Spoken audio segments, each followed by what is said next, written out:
ನಮಸ್ಕಾರ ಸ್ನೇಹಿತರೆ, ನನ್ನ ಹೆಸರು ಅರುಣ. ನಾನೊಬ್ಬ ಅಮೂಲ್ ರೋಗಿ. ದೇವರ ದಯೆ, ಗುಂಪಿನ ಸಹಾಯ, ಹಿರಿಯ ಬಂಧುಗಳ ಅನುಭವ, ಬಲ ಭರವಸೆ ಹಾಗೂ 12 ಹೆಜ್ಜೆಗಳ ಈ ಕಾರ್ಯಕ್ರಮ. ಕುಡಿಯುವಂತ ಮಾನಸಿಕ ಸೆಳೆತ ಇಲ್ಲ ಸ್ನೇಹಿತರೆ, ಆರಾಮಾಗಿದ್ದೀನಿ.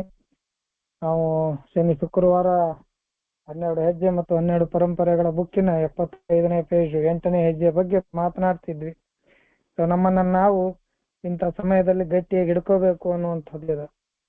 ಯಾಕಂದ್ರೆ ಸಾಕಷ್ಟು ತೊಂದರೆಗಳನ್ನ ನಾವು ನಮ್ಮ ಹತ್ತಿರದಿಂದ ಇದ್ದವರಿಗೆ ಕೊಟ್ಟಿದ್ದೀವಿ, ನಮ್ಮ ಸ್ನೇಹಿತರಿಗೆ ಕೊಟ್ಟಿದ್ದೀವಿ.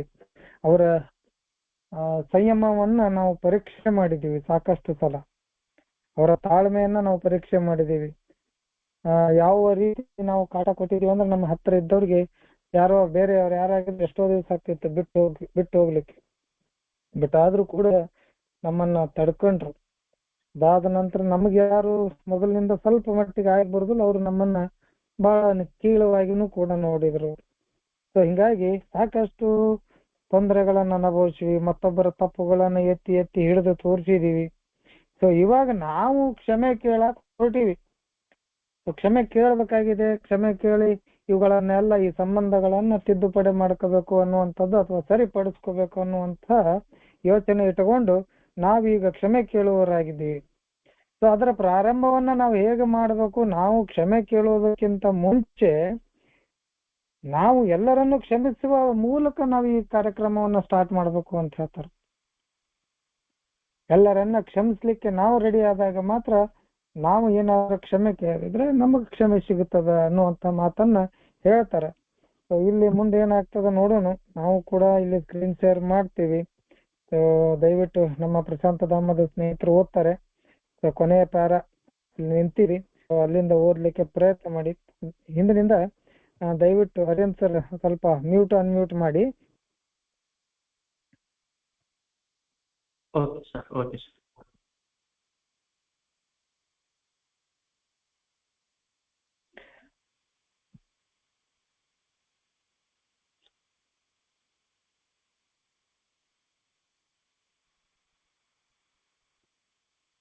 ಸರಿ, ಪ್ರಶಾಂತ ಧಾಮದ ಸ್ನೇಹಿತರು ಯಾರು ಹೋಗ್ತೀರಾ? Okay sir. ಓಕೆ. ನಮಸ್ಕಾರ ಬಂಧುಗಳೇ. 12 ಹೆಜ್ಜೆಗಳು ಮತ್ತು 12 ಪರಂಪರೆಗಳು, ಪುಟ ಸಂಖ್ಯೆ 75, 8ನೇ ಹೆಜ್ಜೆ, ಲಾಸ್ಟ್ ಪ್ಯಾರ. ನಮ್ಮಿಂದ ನೊಂದವರ ಪಟ್ಟಿ ಮಾಡುತ್ತಿರುವಾಗ ಬಲಶಾಲಿಯಾದ ತಡೆಯೊಂದು ಎದುರಾಗುತ್ತದೆ. ನಮ್ಮಿಂದಾಗಿ ನೊಂದವರದೊಂದಿಗೆ ನಾವು ಮುಖತಃ ಕ್ಷಮೆ ಕೇಳಬೇಕುದನ್ನು ತಿಳಿಯುತ್ತಲೇ ನಮಗೆ ಆಘಾತವಾಗುತ್ತದೆ. ನಾವು ನಮ್ಮಷ್ಟಕ್ಕೆ ದೇವರಲ್ಲಿ ಮತ್ತು ಇನ್ನೊಬ್ಬ ವ್ಯಕ್ತಿಯೊಂದಿಗೆ ನಮ್ಮ ತಪ್ಪುಗಳನ್ನು ಒಪ್ಪಿಕೊಳ್ಳುವುದೇ ಮುಜುಗರದಾಯಕವಾಗಿತ್ತು. ಆದರೆ ಈಗ ಅವರನ್ನು ಭೇಟಿಯಾಗುವುದು ಅಥವಾ ಅವರ ಹೆಸರುಗಳನ್ನು ಬರೆದುಕೊಂಡು ಪಟ್ಟಿ ಮಾಡುವುದೇ ಆದರೂ ಬಹಳ ಕಷ್ಟ ಸಾಧ್ಯವೂ ತ್ರಾಸದಾಯಕವೂ ಆಗಿ ಕಾಣುತ್ತದೆ. ಅದರಲ್ಲೂ ಪ್ರತ್ಯೇಕವಾಗಿ ಅವರೆಲ್ಲ ನಮ್ಮನ್ನು ಎಷ್ಟು ಕೀಳು ಮಟ್ಟದಲ್ಲಿ ಕಾಣಬಹುದೆಂಬುದನ್ನು ಅಂದಾಜಿಸಿದಾಗ ಇತರರಿಗೆ ತಿಳಿಯದಂತೆಯೇ ನಾವು ಅವರನ್ನು ತೊಂದರೆಗೆ ಬಿಡಬಾರದೇಕೆ ಎಂದು ನಾವು ಒಬ್ಬಿಟ್ಟೆವು. ನಾವು ಯಾಕೆ ಇವರೆಲ್ಲರ ಬಗ್ಗೆ ಯೋಚಿಸಬೇಕು? ನಮ್ಮ ಹೆದರಿಕೆ ಮತ್ತು ಸ್ವಾಭಿಮಾನ ಎರಡು ಒಟ್ಟು ಸೇರಿ ನಾವು ಎಲ್ಲಾ ವ್ಯಕ್ತಿಗಳ ಪಟ್ಟಿ ಮಾಡುವಲ್ಲಿ ತಡೆಯಾಗುತ್ತದೆ.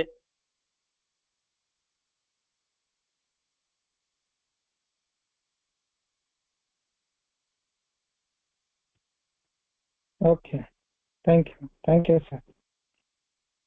ಸೊ ಇಲ್ಲಿ 8ನೇ ಹೆಜ್ಜೆ ನಾವು ಒಂದು ಲಿಸ್ಟ್ ಮಾಡಂತ ಹೇಳ್ತೇವೆ. ಇಲ್ಲಿ ಮತ್ತೆ ನಾವು ಲಿಸ್ಟ್ ಮಾಡ್ಬೇಕಾದ್ರೆ ಅಥವಾ ಪಟ್ಟಿ ಮಾಡ್ಬೇಕಾದ್ರೆ ನಮಗೊಂದು ಸಾಲಿಡ್ ಅಬ್ಸ್ಟಕಲ್ ಅಂತ ಹೇಳ್ತಾರೆ ಅವ್ರು, ಒಂದು ಬಲಶಾಲಿಯಾದ ತಡೆ ಅಂತ ಬರ್ತದೆ. ಮತ್ತೆ ಯಾಕಪ್ಪ ಇದು ಅಂತ ಹೇಳಿ, ಈ ತಡೆ ಏನಂತ ಬರ್ತದೆ ಮನಸ್ಸಿನಲ್ಲಿ ಅಂತಂದ್ರೆ, ನಮ್ಮಿಂದ ಯಾರಿಗೆ ತೊಂದರೆ ಆಗಿದೆ, ನಮ್ಮಿಂದ ಯಾರು ನೊಂದಿದ್ದಾರೆ, ನಮ್ಮಿಂದ ಯಾರಿಗೆ ಅನ್ಯಾಯ ಆಗಿದೆ ಅವರನ್ನ ಮುಖತಃ ಮತ್ತೆ ಫೇಸ್ ಟು ಫೇಸ್ ಭೇಟಿ ಆಗೋದು,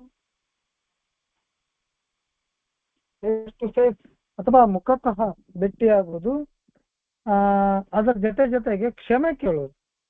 ಸೊ ಈ ತರ ನೀವು ಹೇಳಿದಾಗ ಸಾಕಷ್ಟು ಆಘಾತ ಆಗ್ತದೆ. ಏನೋ ತಪ್ಪು ಮಾಡಿವಿ, ಅನ್ಯಾಯ ಮಾಡಿವಿ, ನೊಂದಿದ್ದಾರೆ, ನಮ್ಮಿಂದ ಸಾಕಷ್ಟು ತೊಂದರೆ ಅನುಭವಿಸಿದ್ದಾರೆ. ಆದ್ರೂ ಕೂಡ ಅವರನ್ನ ನಾವು ಇಲ್ಲಿ ಹೇಳಿರ್ತೀರಿ, ನೀವು 4ನೇ ಹೆಜ್ಜೆ ಪಟ್ಟಿ ಮಾಡಂತೀರಿ, 5ನೇದ್ದು ಇನ್ನೊಬ್ಬರ ಹತ್ರ ಮಾತಾಡಂತೀರಿ, ದೇವರಿಗೆ ಹೇಳ್ಕೊ ಅಂತೀರಿ, ಓಕೆ ಎಲ್ಲವೂ ಫೈನ್, ಬ್ಯಾಡ ಅಂತ ಹೇಳೋದು. ಆದ್ರೆ ನೀವು ಅದೆಲ್ಲವನ್ನ ಮೀರಿ ಅವರನ್ನ ಮುಖತಃ ಭೇಟಿಯಾಗುವುದು, ಕ್ಷಮೆ ಕೇಳಬೇಕು ಅಂತ ಅಂದಾಗ ಇಲ್ಲಿ ಒಂದಿಷ್ಟು ದೊಡ್ಡ ಆಘಾತ ಆಗ್ತದೆ ಸ್ನೇಹಿತರೆ. ಅಷ್ಟು ಸರಳ ಅಲ್ಲ ಇದು. ಮಾಡಿದ ತಪ್ಪನ್ನು ಇನ್ನೊಬ್ಬರ ಮುಂದೆ ಹೋಗಿ ಅದನ್ನ ಫೇಸ್ ಟು ಫೇಸ್ ನಾವು ಅಡ್ಮಿಷನ್ ಮಾಡ್ಕೊಳ್ಳೋದು, ಅದು ಸಾಕಷ್ಟು ತೊಂದರೆಗೀಡಾಗ್ತದೆ, ನಮಗ ಬಹಳ ಕಷ್ಟ ಆಗ್ತದೆ. ನೀವ್ ಹೇಳಿದ ಪ್ರಕಾರ ನಾವು ನಮ್ಮಷ್ಟಕ್ಕೆ ನಾವು ದೇವರಲ್ಲಿ ಮತ್ತೆ ಇನ್ನೊಬ್ಬ ವ್ಯಕ್ತಿಯೊಡನೆ ಹೇಳ್ಕೋಬೇಕು ಅಂತ ಹೇಳಿದಾಗಲೇ ನಮಗ ಮುಜುಗರ ಆಗಿತ್ತು. ಅವಾಗಲೇ ನಾವು ರೆಡಿ ಇರ್ಲಿಲ್ಲ, ಇದು ಯಾಕೆ ಬೇಕಪ್ಪ ಅಂತ ಹೇಳಿ, ಬರೀಲಿಕ್ಕೆ ಯಾಕೆ ಬೇಕು, ಇನ್ನೊಬ್ರು ಕೂಡ ಚರ್ಚೆ ಯಾಕೆ ಮಾಡ್ಬೇಕು ಅಂತ ಹೇಳಿ.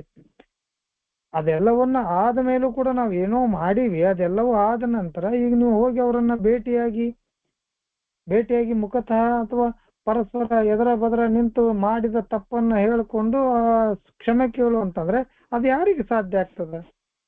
It is easy. ನಮಗೂ ಕೂಡ ಹಂಗ ಅನ್ಸುತ್ತೆ, ಯಾಕೆ ಬೇಕಪ್ಪ ಇದು ಅಂತ ಹೇಳಿ.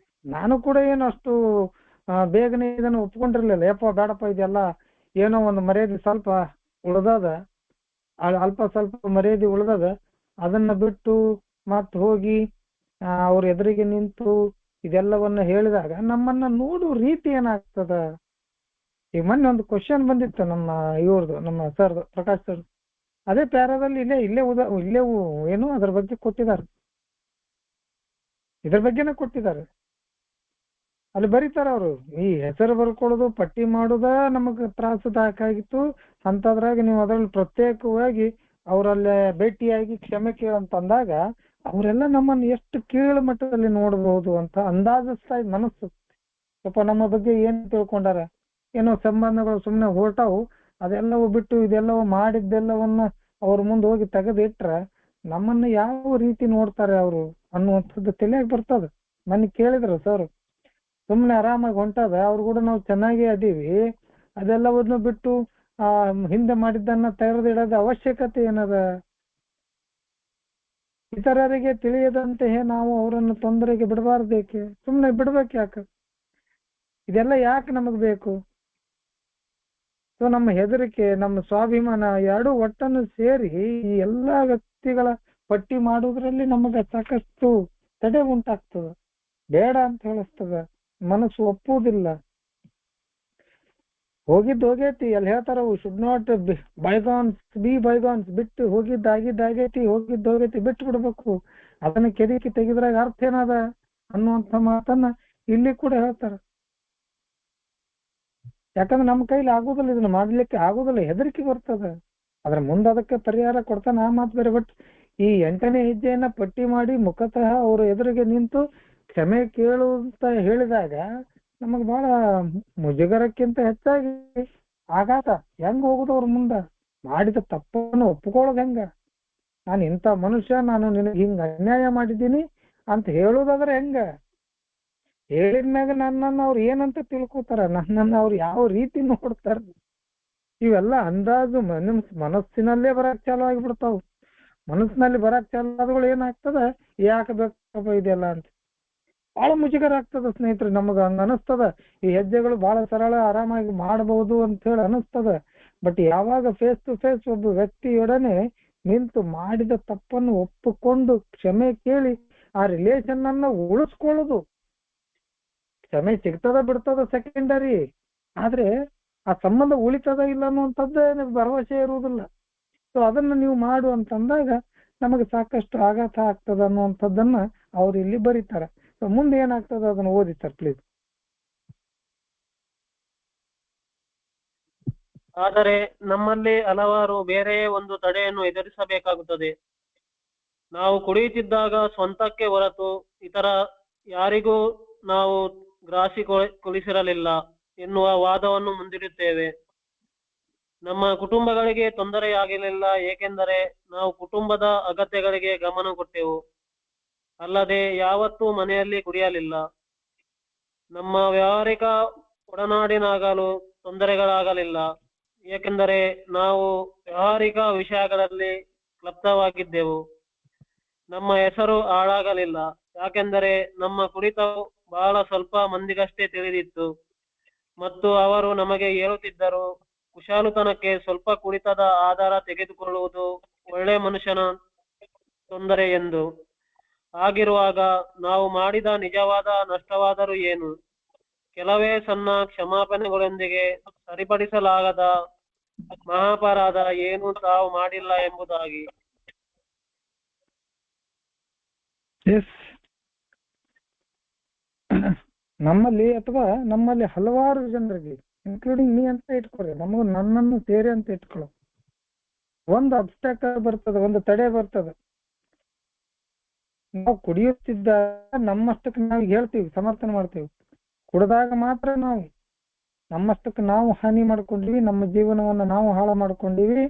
ಆದ್ರೆ ಕುಡಿತದ ಸಮಯದಲ್ಲಿ ನಾವು ಇತರರಿಗೆ ಯಾವತ್ತೂ ಕೂಡ ಯಾರಿಗೂ ಕೂಡ ನಾವು ಘಾಸಿಗೊಳಿಸಿಲ್ಲ, ನಾವು ಹರ್ಟ್ ಮಾಡೇ ಇಲ್ಲ. ಅದು ಗ್ರಾಸಿ ಅಂತ ಐತಿ, ಘಾಸಿಗೊಳಿಸಿರ್ಲಿಲ್ಲ ನಾವು. ಅದು ಪ್ರಿಂಟಿಂಗ್ ಮಿಸ್ಟೇಕ್, ಅದನ್ನ ಬಿಡ್ರಿ. ನಾವು ಘಾಸಿಗೊಳಿಸೇ ಇಲ್ಲ ಅಂತ ಹೇಳಿ ನಾವು ಯಾರಿಗೂ ತೊಂದರೆನೂ ಕೊಟ್ಟಿಲ್ರಿ. ನಮ್ದು ಕುಡ್ದಿವಿ, ನಾವು ಹಾಳಾಗಿವಿ, ನಮ್ಮ ಆರೋಗ್ಯ ಕೆಡಿಸ್ಕೊಂಡಿವಿ. ಆದ್ರೆ ನಾವು ಯಾರಿಗೂ ಕೂಡ ಇತರರಿಗೆ ತೊಂದರೆ ಕೊಟ್ಟಿಲ್ಲ. ಇವೊಂದು ಕುಟುಂಬದವರಿಗೂ ಕೂಡ ನನ್ನಂತ ಒಬ್ಬ ಇರ್ತಾನೆ, ಕುಟುಂಬಕ್ಕೂ ತೊಂದರೆ ಕೊಟ್ಟರು ಇರ್ತಾರೆ, ಇಲ್ಲ ಅಂತಲ್ಲ. ಬಟ್ ಕೆಲವೊಬ್ರು ಇರ್ತಾರೆ, ಕೆಲವೊಬ್ಬ ಆಲ್ಕೋಹಾಲಿಕ್ಸ್ ಏನು ಕುಟುಂಬಕ್ಕೆ ತೊಂದರೆನೂ ಕೊಟ್ಟಿರಂಗಿಲ್ಲ, ತಮ್ಮಷ್ಟಕ್ಕೆ ತಾವು ಕುಡಿತಿರ್ತಾರೆ, ದುಡ್ಡಿಗೆ ಏನು ಕಡಿಮೆ ಮಾಡಿರಂಗಿಲ್ಲ. ಅವ್ರ ಮನೆಯವ್ರು ಏನ್ ಬೇಡ್ತಾರ ಅದರದ ಎಲ್ಲ ವ್ಯವಸ್ಥೆಯನ್ನ ಮಾಡಿರ್ತಾರ. ಯಾರಿಗೇನು ಕೊಡ್ಬೇಕು, ಯಾರಿಗೇನ್ ತಗೋಬೇಕು ಅದನ್ನೆಲ್ಲವನ್ನ ಸರಿಯಾಗಿ ನಿಭಾಯಿಸಿರ್ತಾರ. ಕುಟುಂಬಕ್ಕೆ ತೊಂದರೆ ಕೊಟ್ಟಿರಂಗಿಲ್ಲ. ಕುಟುಂಬದ ಅವಶ್ಯಕತೆಗಳಿಗೆ ಅಥವಾ ಅಗತ್ಯಗಳಿಗೆ ನಾವು ಗಮನ ಕೊಟ್ಟಿರ್ತೇವೆ. ನಾವು ಯಾವತ್ತು ತಂದು ಮನೆಯಲ್ಲಿ ಕುಡಿಲಿಲ್ಲ. ನಮ್ಮ ವ್ಯವಹಾರ ಏನಿತ್ತು, ನಮ್ಮ ಬಿಸಿನೆಸ್ ಏನಿತ್ತು, ನಮ್ಮ ಉದ್ಯೋಗ ಏನಿತ್ತು, ಅಲ್ಲಿ ಕೂಡ ನಾವು ಯಾವತ್ತೂ ಕೂಡ ಯಾರಿಗೂ ತೊಂದರೆ ಆಗ್ಲಿಕ್ಕೆ ಬಿಡ್ಲಿಲ್ಲ.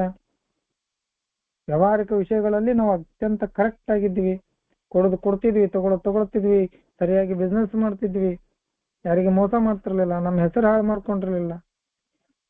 ಇನ್ನೇನಪ್ಪ, ನಾನೇ ಹೇಳ್ತೀನಿ, ನಮ್ಗೊಂದು 12-13 ವರ್ಷ ನಾ ಕುಡಿತೀನಿ ಅಂತ ಬಹಳ ಜನಕ್ಕೆ, ಬೆರಳೆಣಿಕೆ ಜನಕ್ಕೆ ಮಾತ್ರ ಗೊತ್ತಿತ್ತು. 12-13 ವರ್ಷ ಅಷ್ಟೊಂದು ಕ್ಲುಪ್ತವಾಗಿ ಇಟ್ಟಿದ್ದೀವಿ ಎಲ್ಲವನ್ನ. ನಾ ಕುಡಿತೀನಿ ಅಂತಾನೆ ಗೊತ್ತಿರ್ಲಿಲ್ಲ. ಯಾವಾಗಾರೊಮ್ಮೆ ಅಷ್ಟು ಗುರ್ತಾದ್ರೂ ಕೂಡ ಹೇಳ್ತಿರು, ಸ್ವಲ್ಪ ಒಳ್ಳೆ ಜಾಣ ಮನುಷ್ಯ ಅದನ, ಒಳ್ಳೆ ಬಿಸ್ನೆಸ್ ಮ್ಯಾನ್ ಅದನ, ಸಮಾಜದಾಗ ಒಳ್ಳೆ ಹೆಸರು ಅದ, ಒಳ್ಳೆ ವ್ಯಕ್ತಿ ಅದನ, ಕುಶಾಲಕ್ಕೆ ಒಂದಿಷ್ಟು ಸಂತೋಷಕ್ಕೆ ಒಂದ್ ಸ್ವಲ್ಪ ಕುಡಿದ್ರೆ ಏನ್ ತಪ್ಪು ಅನ್ನುವಂತ ಮಾತನ್ನ ನಾವು ಕೇಳಿವಿ. ಒಳ್ಳೆ ಮನುಷ್ಯ ಏನ್ ಬಿಡು, ಯಾರು ಕುಡಿಯಂಗಿಲ್ಲ ಈ ಜಗತ್ನಾಗ, ಎಲ್ಲರೂ ಕುಡಿತಾರೆ, ಅವನಿಗಷ್ಟು ಒಳ್ಳೇದಾಗಿ ಜೀವನವನ್ನು ನಡೆಸ್ತಾನೆ ಅನ್ನುವಂಥದ್ದು ಎಲ್ಲವೂ ಇದ್ದು ನಮ್ಮಲ್ಲಿ. ಹಿಂಗಿರುವಾಗ ನಾವು ಮಾಡಿದ ನಿಜವಾದ ನಷ್ಟ ಆದ್ರೆ ಏನು, ಜನರಿಗೆ, ಜಗತ್ತಿಗೆ, ಮನೆಯವರಿಗೆ ಎಲ್ಲವನ್ನ ಕೇಳ್ಕೋಬೇಕು. ಸಮಾಜ ಕೇಳ್ಕೋಬೇಕು, ಮನೆಯನ್ನ ಕೇಳ್ಕೋಬೇಕು, ಉದ್ಯೋಗದಲ್ಲಿ ಕೇಳ್ಕೋಬೇಕು, ಅಥವಾ ನಮ್ಮ ಯಾವುದೇ ವ್ಯವಹಾರಗಳಿದ್ರೆ ಅಲ್ಲಿ ಕೇಳ್ಕೋಬೇಕು. ನಾವು ಮಾಡಿದ ತಪ್ಪಾದ್ರೆ ಏನು, ನಾವು ಮಾಡಿದ ನಷ್ಟವಾದ್ರೆ ಏನು. ಕೆಲವೊಂದಿಷ್ಟು ಸಣ್ಣ ಪುಟ್ಟ ಆಗಿರ್ಬೇಕು, ಇಲ್ಲ ಅಂತಲ್ಲ, ಕೆಲವು ಸಣ್ಣ ಪುಟ್ಟ ಕ್ಷಮಾಪಣೆ ತಪ್ಪುಗಳು ಆಗಿರ್ಬೇಕು.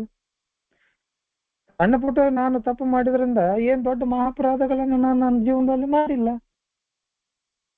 ಸಣ್ಣ ಪುಟ್ಟ ಎಲ್ಲರೂ ಮಾಡ್ತಾರ ಜಗತ್ನಾಗ, ನಾ ಒಬ್ಬನ ಮಾಡ್ತೀನಿ, ಎಲ್ಲರೂ ಮಾಡ್ತಾರ. ಸೊ ಈ ತರವಾಗಿ ನಾವು ವಾದವನ್ನ ಮಂಡಿಸ್ಲಿಕ್ಕೆ ಚಾಲು ಮಾಡ್ತೇವೆ. ಯಾರು ಮಾಡಿಲ್ಲ ಜಗತ್ನಾಗ, ತಪ್ಪು ಮಾಡಿದವನು ಯಾರ್ದಾರ? ತಪ್ಪು ಏನಂತ ಒಂದು ಯಾವ್ದೋ ರೆಕಾರ್ಡ್ ಇತ್ತು, ಮಟ್ಟ ತಪ್ಪು ಮಾಡದವ್ರು ಯಾರವ್ರೆ? ಹಂಗ ಅದನ್ನ ನಮ್ಮಷ್ಟಕ್ಕೆ ನಾವು ಸಮರ್ಥನೆ ಕೊಟ್ಕೊಳ್ಳು. ನಾನು ಮನಿ ಚೆನ್ನಾಗಿ ನೋಡ್ಕೊಂಡಿನಿ, ವ್ಯವಹಾರ ಚೆನ್ನಾಗಿ ನೋಡ್ಕೊಂಡಿನಿ, ಬಿಸ್ನೆಸ್ ಸರಿಯಾಗಿ ಮಾಡೀನಿ, ಎಲ್ಲಿ ಹೆಸರು ಹಾಳು ಮಾಡ್ಕೊಂಡಿಲ್ಲ.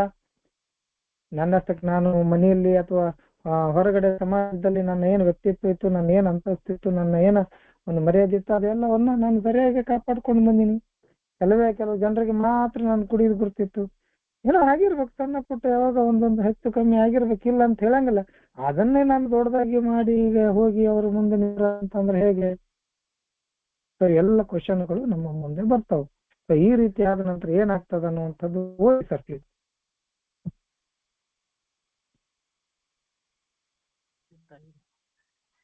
ಈ ರೀತಿಯ ಯೋಚನೆ ಉದ್ದೇಶ ಪೂರ್ವಕವಾಗಿ ಹಳೆಯದನ್ನು ಬೇಕೆನ್ನುವುದರ ಪರಿಣಾಮವಾಗಿದೆ. ಈ ತೆರನಾದ ಯೋಚನೆಧಾರೆಯನ್ನು ಬದಲಿಸಬೇಕಾದಲ್ಲಿ ನಾವು ನಮ್ಮಲ್ಲೇ ಆಳವಾಗಿ ಮತ್ತು ಪ್ರಾಮಾಣಿಕವಾಗಿ ನಮ್ಮ ದೇಶಗಳ ಮತ್ತು ಕಾರ್ಯಗಳ ಪರಿಶೀಲನೆಯನ್ನು ಮಾಡಬೇಕಾಗುವುದು. ಕೆಲವು ಸಂದರ್ಭಗಳಲ್ಲಿ ನಾವು ಯಾವುದೇ ತೆರನಾದ ಸರಿಪಡಿಸುವಿಕೆಯನ್ನು ಮಾಡುವುದು ಅಸಾಧ್ಯ. ಇನ್ನು ಕೆಲವು ಸಂದರ್ಭಗಳಲ್ಲಿ ಪರಿಹಾರದ ರೀತಿಯನ್ನು ಬದಲಾಯಿಸಬೇಕಾಗಬಹುದು. ಏನೇ ಆದರೂ ನಮ್ಮ ಇಂದಿನ ಜೀವನದಲ್ಲಿ ನಾವು ಯಾವ ರೀತಿ ಇತರರೊಂದಿಗೆ ಪ್ರತಿಕ್ರಿಯಿಸಿದೆವು ಎನ್ನುವ ಬಗ್ಗೆ ಪರಿಪೂರ್ಣವಾಗಿ ಸರಿಯಾದ ಮತ್ತು ವಿವರವಾದ ಒಂದು ಪರಿಶೀಲನೆಯನ್ನು ಮಾಡಬೇಕಾಗುತ್ತದೆ. ಹೆಚ್ಚಿನ ಸಂದರ್ಭಗಳಲ್ಲಿ ನಾವು ಇತರರಿಗೆ ಮಾಡಿದ ಅಪಾಯವು ಕಿಂಚಿತ್ತಾದರೂ ಆ ಮೂಲಕ ನಮಗೆ ನಾವು ಮಾಡಿದ ಭಾವನಾತ್ಮಕ ಕಿರುಕು ಬಹಳವಾಗಿರುತ್ತದೆ. ತುಂಬಾ ಆಳವಾದ, ಕೆಲವೊಮ್ಮೆ ಸಂಪೂರ್ಣವಾಗಿ ಮರೆತು ಹೋದ ಅಪಾಯಕಾರಿ ಭಾವನಾತ್ಮಕ ಜಂಜಾಟಗಳು ನಮ್ಮ ಅರಿವಿನ ಮಟ್ಟದ ಕೆಳಗೆ ಇರುತ್ತವೆ.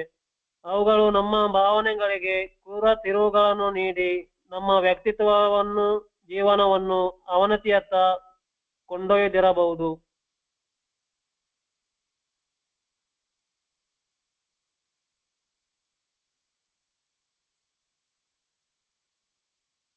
Okay, thank you.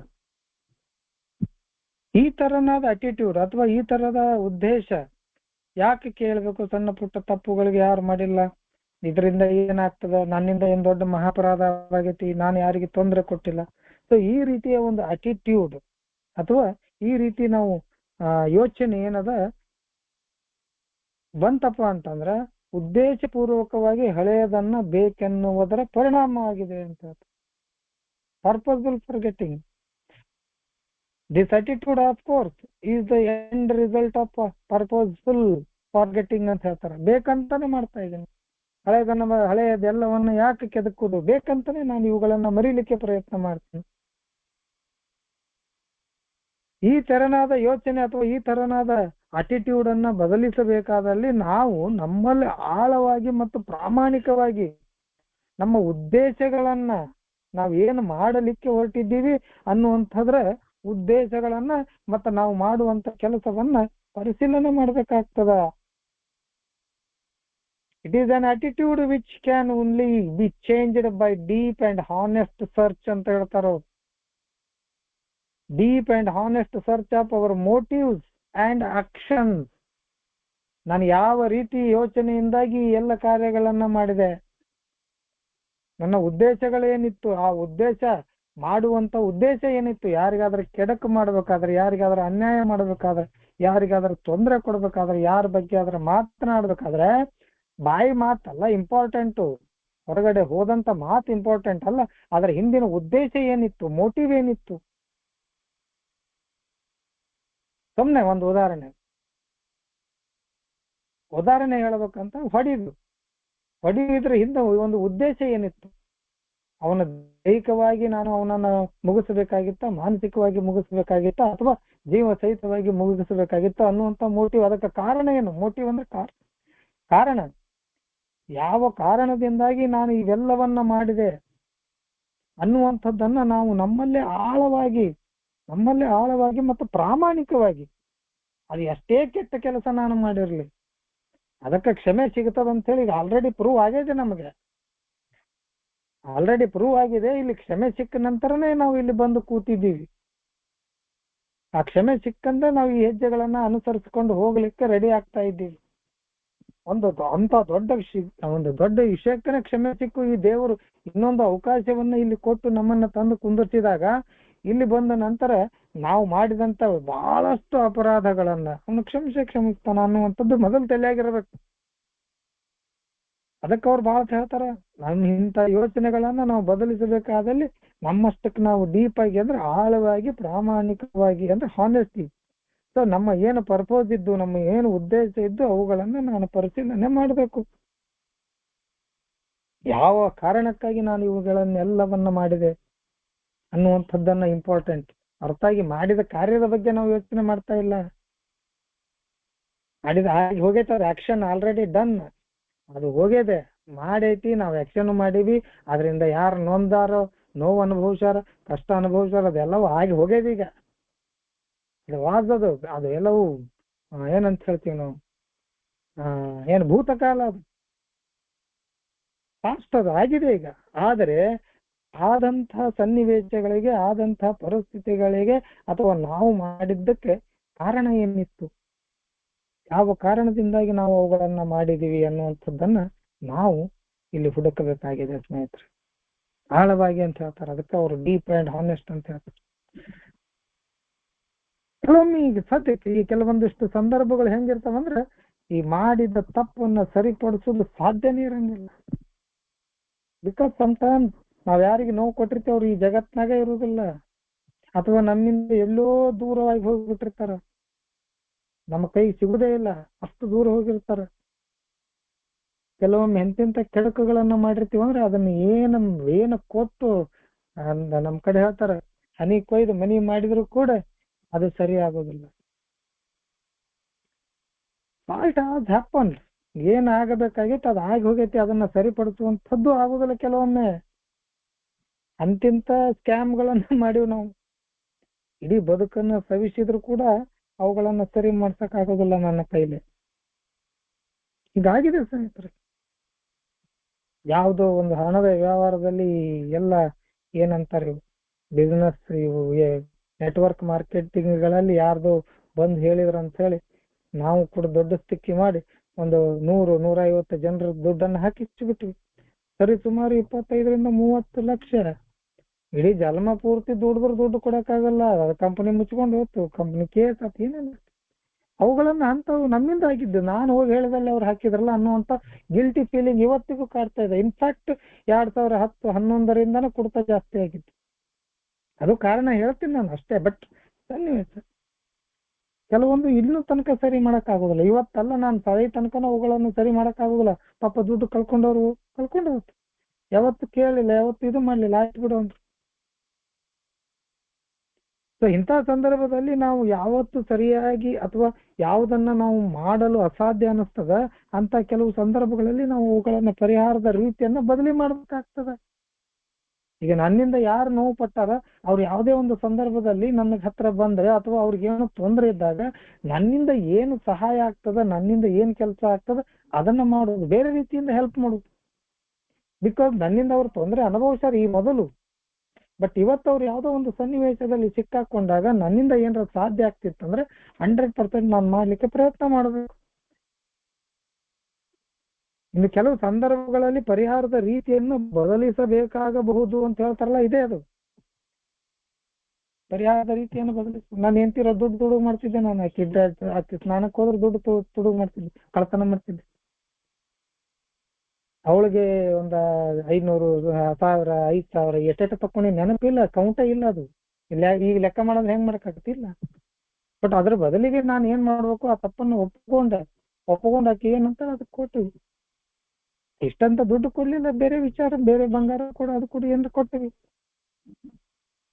ನಾನ್ ಮಾಡ್ಲಾರ್ದು ಒಮ್ಮೊಮ್ಮೆ ನನ್ ಮ್ಯಾಗ ಬಂದ್ಲಿಕ್ಕೆ ಒಮ್ಮೆ ನಾವ್ ಹೆಂಗಾಗ್ತದಂದ್ರೆ ನಾನು ಕೆಲವೊಮ್ಮೆ ಒಪ್ಕೊಂತೀವಿ, ಇಲ್ಲ ನಾನು ನಿನ್ ಪರ್ಸಲ್ಲಿ ದುಡ್ಡು ಕಜಿಸಿದ್ದೆ ಅಂತ ಹೇಳಿ ಒಪ್ಕೊಂಡಾಗ, ಹಂಗಾದ್ರೆ ನನ್ನ ಒಂದು ಬೆಂಗಲ್ ಕಳೆದಿತ್ತು, ಅದನ್ನು ನೀನೇ ತಗೊಂಡಿರ್ಬೇಕು ಅಂತ ಅನ್ಲಕ್ಕೆ. ಅದನ್ನ ನಾನು ಒಬ್ಬರ ಹತ್ರ, ನಮ್ಮ ಹಿರಿಯ ಬಂದ ಹತ್ರ ಕೇಳಿದೆ. ಅಂದಿದ್ರಲ್ಲಿ ತಪ್ಪೇನು, ನಿನ್ನಂತ ಕಳ್ಳನೊಂದಿಗೆ ಜೀವನ ಮಾಡಿದ್ದ ಗ್ರೇಟ್, ಹೋಗು, ಅವಳು 1 ತೊಲೆ ಅಂತ ಹೇಳ್ತಾಳಲ್ಲ, ನಿಮ್ಗೆ ದುಡ್ಡಿದ್ರೆ ಇನ್ನೊಂದಿಷ್ಟು ಸೇರಿಸಿ 2 ತೊಲೆ ಕೊಡುತ್ತೆ ಅಂತ. ದೀಸ್ ಆರ್ ಅಂದ್ರೆ ಸೊಲ್ಯೂಷನ್. ನಾವು ಇಲ್ಲಿ ಬಂಗಾರ ರೊಕ್ಕದ್ದು ಮಾತಾಡ್ತಾ ಇಲ್ಲ, ಅಂದ್ರೆ ಪರಿಹಾರವನ್ನ ಕೊಡುವುದು ಬೇರೆ ರೀತಿನೂ ಆಗ್ಬೋದು ಅಂತ ಹೇಳ್ತಾ ಇದ್ದೀನಿ. ಹಿಂಗೆ ಅದನ್ನ ಕೊಡು ಇದನ್ನ ಕೊಡು ಅಂತಲ್ಲ, ಉದಾಹರಣೆಗೆ ಹೇಳ್ತಾ ಇದ್ದೀನಿ ನಾನು ಅಷ್ಟೇ. ಈಗ ನನ್ನ ವೈಯಕ್ತಿಕ ಅನುಭವ ಇದೆ. ಅದೇ ನನ್ನ ಹೆಂಡತಿಗೆ ನಾವು 1 ತೊಲೆ ಕಳ್ದೈತಂತ ಎಲ್ಲ ಕಳ್ಕೊಂಡಿದ್ಲು. ಅದ್ರ ಬಗ್ಗೆ ನಾವು ಒಂದಿಷ್ಟು ಕೈಲಿ ಹಾಕಿ ಬೇರೆ ಕೊಡಿಸಿದ್ವಿ. ಆದ್ರೆ ನಾನು ಮಾಡಿಲ್ಲ. ಓಕೆ, ಅದನ್ನ ನಾನು ಎತ್ತಿ ಹೇಳ್ಬಾರ್ದು. ಬಂಗಾರ ತಗೊಂಡ್ರಕ್ಕಿಲ್ಲ, ಆದ್ರೆ ದುಡ್ಡು ಕದ್ದಿಯಲ್ಲ, ದುಡ್ಡು ತಗೊಂಡಿಯಲ್ಲ, ಎಷ್ಟು ತಿಂದ್ರೆ ಅಷ್ಟೇ, ಅಷ್ಟು ತಿಂದ್ರು ಅಷ್ಟೇ ಅಂತ ಹೇಳ್ತಾರೆ ನಮ್ ಕಡೆ. ಹಂಗೆ ಅದೇ ರೀತಿ ಕೆಲವೊಮ್ಮೆ ಏನಾಗ್ತದೆ, ನಾವು ಪರಿಹಾರವನ್ನ ಕೊಡುವ ರೀತಿ ಬದಲಿಸಬೇಕಾಗ್ತದೆ. ಬದಲಾಯಿಸ್ಬೋದು, ಏನ್ ತೊಂದ್ರೆ ಇಲ್ಲ ಅಂತ ಹೇಳ್ತಾರ.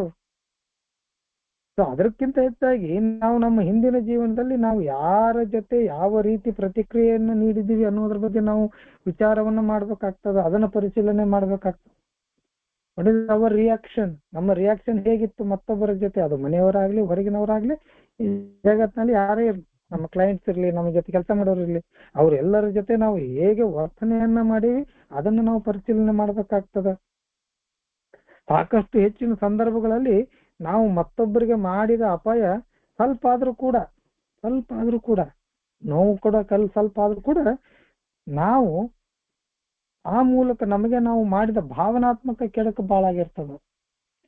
ಫಿಸಿಕಲಿ ನಾವೇನು ಮಾಡಿರಕ್ಕಿಲ್ಲ, ಅವ್ರಿಗೆ ಹೊಡೆದಿಲ್ಲ, ಬಡ್ದಿಲ್ಲ, ನೋವು ಕೊಟ್ಟಿಲ್ಲ, ದಾಸಿ ಮಾಡಿಲ್ಲ, ಓಕೆ.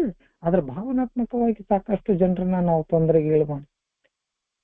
ನನ್ನ ಹೆಂಡತಿ ತೋರಿ ಹೊರಗೆ ಹೋದ್ರೆ ಪ್ರತಿದಿನ ದುಗುಡದಲ್ಲಿ ಮುಕ್ಕೋತಿರ್ಲಿಕ್ಕೆ, ಇವ ಯಾವಾಗ ಬರ್ತಾನೋ, ಏನ್ ಮಾಡ್ತಾನೋ, ಸೀದಾ ಬರ್ತಾನೋ ಇಲ್ಲೋ, ಊಟ ಮಾಡ್ತಾನೋ ಇಲ್ಲೋ, ಮನೆಗ್ ಬಂದ್ ಜಗಳ ತೆಗಿತಾನೋ, ಏನ್ ಮಾಡ್ತಾನೋ, ಸೌಂಡ್ ಮಾಡ್ತಾನೋ, ಹೊರಗಡೆ ಜನ ನೋಡ್ತಾರೋ ಏನು, ಇವೆಲ್ಲ ದುಗುಡಗಳು ಅವರಲ್ಲಿ ಕಾಡುವ ಆಂತರಿಕ ಭಾವನೆಗಳು. ಎಲ್ಲಿ ಬಿದ್ದು ಬರ್ತಾನ, ಎದ್ದು ಬರ್ತಾನ, ಅವಾಗ ಹೋಗಿ ಬಂದ ಮ್ಯಾಗ ಸುಮ್ಮನೆ ಬೀಳ್ತಾನ ಇಲ್ಲೋ. These are things. ಇವು ಎಲ್ಲವೂ ಭಾವನಾತ್ಮಕವಾಗಿ ಯೋಚನೆ ಮಾಡಬೇಕು. ಇಲ್ಲಿ ತಪ್ಪು ಮಾಡೋದಂದ್ರೆ ದೊಡ್ಡ ದೊಡ್ಡ ಮಿಸ್ಟೇಕ್ಗಳಂತಲ್ಲ, ಸಣ್ಣ ಸಣ್ಣ ಸಣ್ಣ ವಿಷಯಗಳನ್ನ ಎಳೆಯಾಗಿ ನೋಡ್ಕೊತ ಹೋಗುದು. ನನ್ನ ಹೆಂಡತಿಗೆ ಏನು ಘಾಸಿ ಮಾಡಿದೆ, ನನ್ನ ತಾಯಿಗೆ ಏನು ಘಾಸಿ ಮಾಡಿದೆ, ನನ್ನ ಅಣ್ಣ ತಮ್ಮರಿಗೆ ಏನು ಘಾಸಿ ಮಾಡಿದೆ, ನಮ್ಮ ಅಕ್ಕಂಗರಿಗೆ ಏನು ಘಾಸಿ ಮಾಡಿದೆ, ನಮ್ಮ ರಿಲೇಷನ್ದವ್ರಿಗೆ ಏನು ಘಾಸಿ ಮಾಡಿದೆ, ಕೆಲಸ ಮಾಡುವಲ್ಲಿ ಏನು ಮಾಡಿದೆ, ಹೊರಗಡೆ ಸಮಾಜದಲ್ಲಿ ಏನು ಮಾಡಿದೆ. ಸಾಕಷ್ಟು ನೊಂದವರು ಇಲ್ಲೇ ಹತ್ರನೇ ಅದರ. ಲಿಸ್ಟ್ ಮಾಡೋದು ಏನು, ಒಂದ್ ಸಲ ಪ್ರಾರಂಭ ಮಾಡಕ್ ಹೋದ್ರೆ ತಾನೇ ಆಟೋಮೆಟಿಕ್ ಆಗಿ ಬರ್ತಾ ಹೋಗ್ತದೆ ಅದು. ಸಾಕಷ್ಟು ಭಾವನಾತ್ಮಕವಾಗಿ ನಾವು ಕೆಡಕುಗಳನ್ನ ಮಾಡಿರ್ತೀವಿ. ತುಂಬಾ ಆಳವಾಗಿ ಕೆಲವೊಮ್ಮೆ ನೋಡಿದಾಗ ಕೆಲವೊಂದಿಷ್ಟನ್ನು ಮರ್ತ ಹೋಗಿರ್ತೀವಿ. ನಮ್ಮ ವಿಕ್ಟಿಮ್ ಯಾರಪ್ಪ ಅಂದ್ರೆ ನಾನು ಹೇಳ್ತೀನಿ, ಮೊದಲಿಗೆ ನಾನು ಹೇಳ್ತೀನಿ ನನ್ನ ಮಕ್ಕಳು. ಪ್ರಪಂಚದಲ್ಲಿ ನಾನು ಯಾರಿಗಾದ್ರೂ ಕೆಡಕನ್ನ ಮಾಡಿದ್ರೆ 100% ನಲ್ಲಿ 70% ನಾನು ಮಾಡಿದ್ದು ನನ್ನ ಹೆಂಡತಿಗೆ, ನನ್ನ ತಾಯಿಗೆ, ನನ್ನ ಮಕ್ಕಳಿಗೆ ಜಾಸ್ತಿ ಮಾಡಿದ್ದು. ಹೊರಗಿನವ್ರ ಮುಂದೆ ಸಂಭಾವಿತ ಪ್ರಾಣಿ, ಅಲ್ಲೇನು ಆಕಳ, ಅಲ್ಲಿ ಯಾರಿಗೆ ಯಪ್ಪ ಅರುಣ ಒಳ್ಳೆ ಮನುಷ್ಯ ಸುಮ್ಮನೆ ಕುಡಿತಾನ, ತನ್ನ ಪಾಟಿಗೆ ತಾನು ಹೋಗ್ತಾನ. ಇಲ್ಲಿ ಮನೆಯಲ್ಲಿ ರುದ್ರಾವತಾರಗಳು ನೋಡಬಾರ್ದವು. ಅಲ್ಲಿ ಹೇಳ್ತಾರೆ ಸರ್ ನಮ್ ಕಡೆ, ಹೊರಗಡೆ ಇಲಿ, ಮನೆಯಲ್ಲಿ ಹುಲಿ ಅಂತ. ಹಂಗ ಇಲ್ಲಿ ಮಾಡಿದ ಭಾವನಾತ್ಮಕ ಕೆಡಕುಗಳನ್ನ ನೋಡ್ಬೇಕಾಗ್ತದ. ಬಹಳಷ್ಟು ಮರ್ತೀವಿ. ಸಾಕಷ್ಟು ಜಂಜಾಟಗಳದಾವ. ಆ ಎಲ್ಲವೂ ನಮಗೆ ಅರಿವಿಗೆ ಬರ್ತದ ಇದನ್ನ ಸೂಕ್ಷ್ಮವಾಗಿ ನೋಡಿದಾಗ. ಸಾಕಷ್ಟು ನಮ್ಮ ಭಾವನೆಗಳೆಲ್ಲವೂ ಕ್ರೂರತನಕ್ಕೆ ತಿರುಗ್ಯಾವು. ಕೆಲವೊಮ್ಮೆ ಬಡ್ತಾ ಆ ಲೆವೆಲಿಗೆ ಹೋಗ್ಯಾವು. ಮತ್ತೊಬ್ಬರಿಗೆ ನೋವು ಉಂಟು ಮಾಡ್ಯಾವು, ಫಿಸಿಕಲಿ ಮಾಡ್ಯಾವು. ಎಲ್ಲವೂ ಆದ ನಂತರ ನಮ್ಮ ವ್ಯಕ್ತಿತ್ವ, ನಮ್ಮ ಜೀವನ ಅವನತಿ ಅಂತ ಸಾಗಿತ್ತು. ಆರಾಮಾಗಿ ಇವತ್ತು ಮುಂಜಾನೆ ಇತ್ತಲ್ಲ ಬೇಲ್ರೋಡ್ ನೋಟದಲ್ಲಿ, ಆರಾಮಾಗಿ ಸಂತೋಷದಿಂದ ಎಂಜಾಯ್ ಮಾಡ್ಕೊಂತ ಬದುಕನ್ನ ಎಂಜಾಯ್ ಮಾಡ್ತಾ ಆ ಮಧುರ ಕ್ಷಣಗಳನ್ನ ಅನುಭವಿಸೋ ದಿನಗಳು ಹೋಗಿಬಿಟ್ಟಿದ್ದು. ಕೊನೆಯ ದಿನಗಳಲ್ಲಿ ಕುಡ್ತಾ ಅಂದ್ರೆ ಅದು ಟೇಸ್ಟ್ಲೆಸ್ ಅಂತ ಹೇಳ್ತಿದ್ದೆ. ಕುಡಿದ್ರು ಅಷ್ಟ, ಕುಡಿಲಿಲ್ಲ ಅಂದ್ರೂ ಅಷ್ಟ ಅನ್ನೋದಾಗಿತ್ತು. ಆ ರೀತಿ ಮಾಡಿದಂತ ಎಲ್ಲಗಳನ್ನ ಇಲ್ಲಿ ಸೂಕ್ಷ್ಮವಾಗಿ ನಾವು ನೋಡ್ಬೇಕಾಗ್ತದೆ ಸ್ನೇಹಿತರೆ. ದಯವಿಟ್ಟು ಮುಂದೆ ಓದಿ ಸರ್ ಪ್ಲೀಸ್.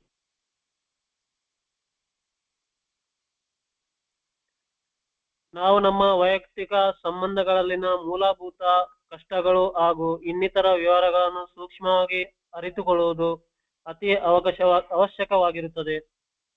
ನಾವು ನಮ್ಮ ತಪ್ಪುಗಳಿಗೆ ಪರಿಹಾರ ಒದಗಿಸುವುದು ಎಷ್ಟೇ ಅವಶ್ಯಕವಾಗಿದ್ದರೂ ಮೊದಲು ಈ ಮೇಲಿನದನ್ನು ನಾವು ಸ್ಪಷ್ಟವಾಗಿ ಅರಿತಿರಬೇಕು.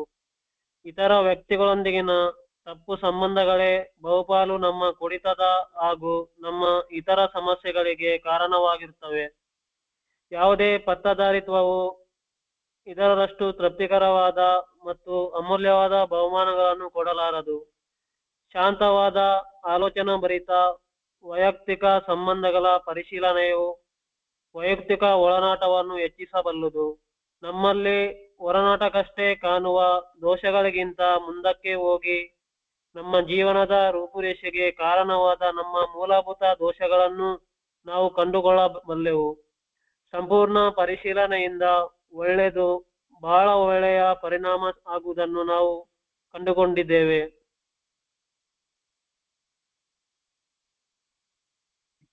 Okay, thank you. ಇಲ್ಲಿ ಹೇಳ್ತಾರ ಅವರು, ನಾವು ಮೊದಲಿಗೆ ನಮ್ಮ ವೈಯಕ್ತಿಕ ಸಂಬಂಧಗಳಲ್ಲಿ ಏನು ಕಷ್ಟಗಳಿದ್ದು, ಏನು ಬೇಸಿಕ್ ತೊಂದರೆಗಳಿದ್ದು ಆ ಎಲ್ಲ ತೊಂದರೆಗಳನ್ನ ನಾವು ಸೂಕ್ಷ್ಮವಾಗಿ ಅರ್ಥಕೊಳ್ಬೇಕಾಗಿತ್ತು. ಮೂಲಭೂತ ಕಷ್ಟಗಳಿವು, ಮೂಲಭೂತ ತೊಂದರೆಗಳಿವು. ನಮ್ಮ ಸಂಬಂಧಗಳಲ್ಲಿ ಯಾವ್ಯಾವ ತರದ ಸಂಬಂಧಗಳಲ್ಲಿ ಯಾವ್ಯಾವ ರೀತಿ ಕಷ್ಟಗಳನ್ನು ನಾವು ಅನುಭವಿಸಿವಿ, ಯಾವ್ಯಾವ ರೀತಿಯ ತೊಂದರೆಗಳನ್ನ ನಾವು ಇಟ್ಕೊಂಡಿವಿ, ಇವುಗಳನ್ನು ನಾವು ಸೂಕ್ಷ್ಮವಾಗಿ ಅರ್ಥ ಮಾಡ್ಕೋಬೇಕಾಗಿದೆ ಸ್ನೇಹಿತರೆ. ನಾವು ಏನ್ ತಪ್ಪು ಮಾಡಿವಿ ಅದಕ್ಕೆ ಎಷ್ಟು ಪರಿಹಾರ ಒದಗಿಸುವುದು ಎಷ್ಟು ಅವಶ್ಯಕ ಅದ, ಅದಕ್ಕಿಂತ ಹೆಚ್ಚಾಗಿ ನಾನು ಮಾಡಿದ ತಪ್ಪುಗಳ ಸ್ಪಷ್ಟ ಅರಿವು ನಮಗಿರಬೇಕು ಅಂತ. ಸುಮ್ನೆ ಇಲ್ಲಿ ತಪ್ಪು ಏನ್ ಹೇಳ್ತಾರ, ಅದನ್ನ ಮಾಡಿದ ತಪ್ಪ ಗೊತ್ತಿಲ್ಲ ಅಂದ್ರೆ ಪರಿಹಾರ ಕೊಡೋದ್ರಾಗ ಏನ್ ಅರ್ಥ? ನಾನು ಏನು ತಪ್ಪು ಮಾಡಿ ಅನ್ನುವಂಥದ್ದು ನನಗ ಗುರ್ತಿಲ್ಲ, ಇನ್ನ ಪರಿಹಾರ ಕೊಡೋದು ಎಲ್ಲಿದ ಬಂತು? ಮೊದಲು ಇದನ್ನ ಅರ್ಥ ಮಾಡ್ಕೋಬೇಕು, ಅದನ್ನ ಇಲ್ಲಿ ಪಟ್ಟಿ ಮಾಡ್ಬೇಕು ಅಂತ ಹೇಳ್ತಾರೆ. ಅದಕ್ಕೆ ಹೇಳ್ತಾರ ಅವ್ರಿಗೆ, ಮೊದಲು ಈ ಮೇಲಿನದನ್ನು ನಾವು ಸ್ಪಷ್ಟವಾಗಿ ಅರ್ಥ ಮಾಡ್ಕೊಂಡಿರ್ಬೇಕು, ಅರಿತಿರ್ಬೇಕು. ಸಾಕಷ್ಟು ಇತರ ವ್ಯಕ್ತಿಗಳೊಡನೆ ಅಥವಾ ಬೇರೆಯವರೊಂದಿಗೆ ನಮ್ಮ ಏನು ತಪ್ಪು ಸಂಬಂಧಗಳು ಏನಿದಾವಲ್ಲ, ಬಹುಪಾಲು ನಮ್ಮ ಕುಡಿತಕ್ಕ, ನಮ್ಮ ಇತರ ಸಮಸ್ಯೆಗಳಿಗೆ ಕಾರಣವಾಗಿತ್ತು ಸ್ನೇಹಿತರು. ಸೊ ಇದನ್ನೆಲ್ಲವನ್ನು ನೋಡಕ್ಕೆ ಚಾಲು ಮಾಡಿದ್ರೆ ಹೆಂಗ ಅನಿಸ್ತದ ಅಂದ್ರೆ, ಯಾವುದೇ ಒಂದು ಪತ್ತೇದಾರಿ ಸಿನಿಮಾ ಇದ್ದಂಗ ಆಗ್ತದೆ. ನಮ್ಮನ್ನ ನಾವು ಹುಡ್ಕಾಡ್ಕೊಳ್ಳೋದು, ಯಾವುದೇ ಪತ್ತೇದಾರಿತ್ವವು ಇದರಷ್ಟು ಪ್ರತ್ಯೇಕವಾದ ಮತ್ತು ಅಮೂಲ್ಯವಾದ ಬಹುಮಾನಗಳನ್ನ ಕೊಡಲಾರದು. ಅಂದ್ರೆ ನಮ್ಮನ್ನ ನಾವು ಹುಡ್ಕೊಳ್ಳೋದು. ಇದನ್ನ ಹೇಳ್ತಾರಲ್ಲ, ಈಗ ಮಾಡಕತ್ತಾರ ಆತ್ಮಾವಲೋಕನ ಅಂತೀವಲ್ಲ, ಆತ್ಮವನ್ನು ಅವಲೋಕಿಸೋದು, ಆತ್ಮಾವಲೋಕನ ಕಮ್ಮಟ ಅಂತ ಹೇಳಿ ಆ ಶಬ್ದ ನೋಡ್ರಿ. ಕಮ್ಮಟ ಶಬ್ದ ನಾವು ಎಷ್ಟೋ ವರ್ಷ, ಏನು ಆಲ್ಮೋಸ್ಟ್ 40 ಇವಾಗ ಕೇಳಿರ್ಲೇ ಇಲ್ಲ. ಆ ಕಮ್ಮಟ ಅನ್ನುವಂತ ಶಬ್ದಕ್ಕೆ ಒಂದಿಷ್ಟು ಕಾರ್ಯಾಗಾರ ಒಂದು ರೂಮಲ್ಲಿ ಹಾಕಿ ಅದ್ರ ಬಗ್ಗೆ ವಿಚಾರ ಮಂಥನ ಮಾಡುದು. ಎಷ್ಟು ಆ ಶಬ್ದಗಳನ್ನ ಹುಡುಕಿದ್ ನಮ್ಮ ಹಿರಿಯ ಬಂಧುಗಳು ತೆಗೆದ. ಬಹಳ ಖುಷಿ ಆಯ್ತು ನನಗೆ ಅದನ್ನ ಓದಿದಾಗ. ಅದೇ ಈಗ ಮಾಡ್ತಾ ಇರೋದು. ಯಾವುದೇ ಪತ್ತೇದಾರಿಕ್ಕಿಂತ ಇದು ಭಾರಿ ಅಂದ್ರೆ ಭಾರಿ ಖುಷಿ ಆಗ್ತದ. ನಮ್ಮನ್ನ ನಾವು ಆತ್ಮಾವಲೋಕನ ಮಾಡ್ಕೊಳ್ಳೋದು. ಅಲ್ಲಿ ಬರೀತಾರ ಅವ್ರು ಬಹಳ ಚಂದ, ಯಾವುದೇ ಪತ್ತೇದಾರಿತ್ವವು ಇದರಷ್ಟು ತೃಪ್ತಿಕರವಾದ ಮತ್ತು ಅಮೂಲ್ಯವಾದ ಬಹುಮಾನಗಳನ್ನ ಕೊಡಲಾರದು ಅಂತೇಳಿ. ನಮ್ಮನ್ನ ನಾವು ಹುಡುಕಾಡ್ಕೊಳ್ಳೋದ್ರಿಂದ, ನಮ್ಮನ್ನ ನಾವು ನೋಡ್ಕೊಳ್ಳೋದ್ರಿಂದಾಗಿ ಬಹುಶಃ ಈ ಜಗತ್ತಿನಲ್ಲಿ ಯಾರು ಕೊಡದೇ ಇರುವಂತಹ ಬಹುಮಾನಗಳು ನಮಗಿಲ್ಲಿ ಸಿಗ್ತಾವ ಅಂತ ಹೇಳ್ತಾರ ಅವ್ರು. ಬಹಳ ಚಂದ ಬರೀತಾರ ಒಂದ್ ಕಡೆ, no field of investigation could yield more satisfying and valuable rewards than this one ಅಂತ ಹೇಳ್ತಾರೆ. ಶಾಂತವಾಗಿ ಒಳ್ಳೆಯ ಆಲೋಚನೆಗಳನ್ನ ನಮ್ಮ ತಲೆಯಲ್ಲಿ ತುಂಬಿಕೊಂಡು, ಶಾಂತವಾದ ಆಲೋಚನಾಭರಿತ ನಮ್ಮ ಎಲ್ಲ ವೈಯಕ್ತಿಕ ಸಂಬಂಧಗಳ ಪರಿಶೀಲನೆಯನ್ನ ನಾವು ನೋಡ್ಕೊಳ್ಳೋದ್ರಿಂದ ನಮ್ಮ ವೈಯಕ್ತಿಕ ಒಳನೋಟಗಳನ್ನ ನಾವು ಹೆಚ್ಚಿಸಬಹುದು. ನಮ್ಮನ್ನ ನಾವು ಇನ್ನಷ್ಟು ಡೀಪ್ ಆಗಿ ನೋಡಬಹುದು. ಅಂತರಾತ್ಮದಲ್ಲಿ ಏನು ಹುದುಗಿಸಿ ಇಟ್ಟಿರಿ ಅದೆಲ್ಲವನ್ನ ಹೊರಗೆ ತೆಗಿಬಹುದು ಶಾಂತ ರೀತಿಯಿಂದ.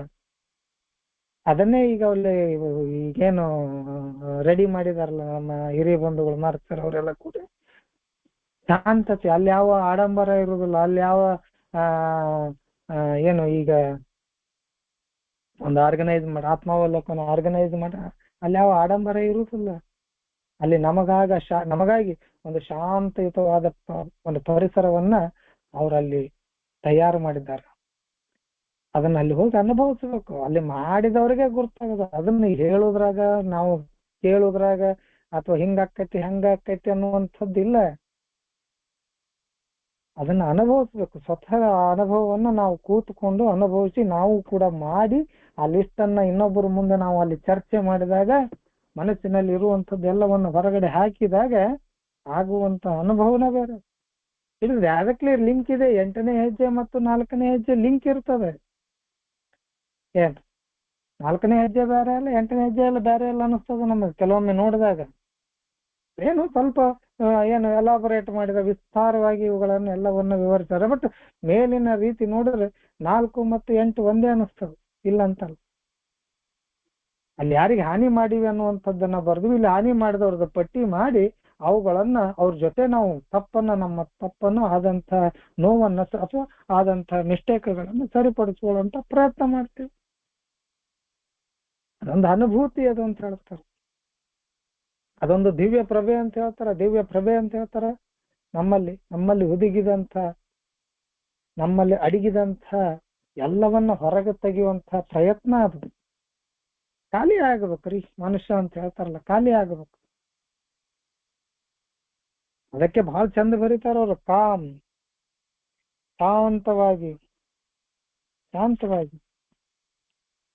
thoughtful reflection upon personal relations can deepen our insight ಅಂತ ಹೇಳ್ತಾರೆ.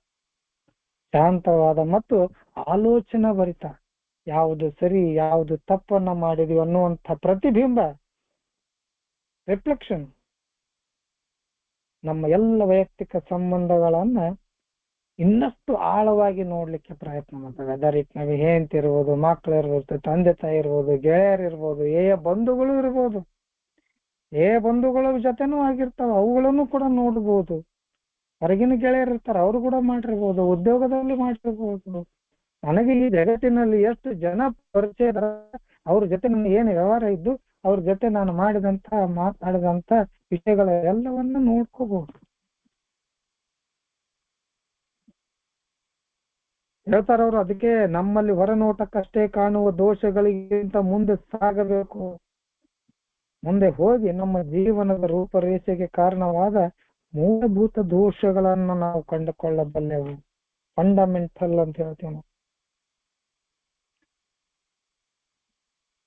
ಸೂಪರ್ಫಿಷಿಯಲಿ ಹೋಗ್ಬೋದು, ಇಲ್ಲ ಅಂತ ಹೇಳಂಗಿಲ್ಲ, ಆದ್ರೆ ಬೇಸಿಕ್ ಫ್ಲಾಸ್, ಬೇಸಿಕ್ ಏನು ಫಂಡಮೆಂಟಲ್ ಅಂತ ಹೇಳ್ತೀವಿ, ಅವುಗಳನ್ನ ನೋಡ್ಕೋಬೇಕಾಗೈತಿ. ಸಂಪೂರ್ಣ ಪರಿಶೀಲನೆಯಿಂದ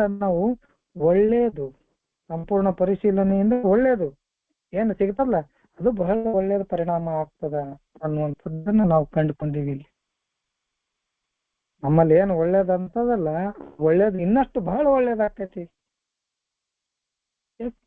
ಈ ಎಲ್ಲವನ್ನ ಮಾಡೋದ್ರಿಂದ ಏನೇನು ನನ್ನಲ್ಲಿ ಒಂದಿಷ್ಟು ದೋಷಗಳದಾವು, ನನ್ನಲ್ಲಿ ಒಂದಿಷ್ಟು ಶಾರ್ಟ್ ಕಮಿಂಗ್ಸ್ ಅದಾವು, ನ್ಯೂನ್ಯತೆಗಳದಾವ ಅಥವಾ ಗುಣದೋಷಗಳದಾವು, ಅವೆಲ್ಲವೂ ಖಾಲಿ ಆದಾಗ ನನ್ನಲ್ಲಿರುವಂತಹ ಒಳ್ಳೆತನಕ್ಕೆ ಇನ್ನಷ್ಟು ಜಾಗ ಸಿಗ್ತದ. ಒಳ್ಳೇದು ಬಹಳ ಒಳ್ಳೇದ ಪರಿಣಾಮ ಬೀರ್ತದ ಅಂತ ಹೇಳ್ತಾರೆ. ಯಾಕೆ ಮಾಡ್ಬಾರ್ದು ನಾವು?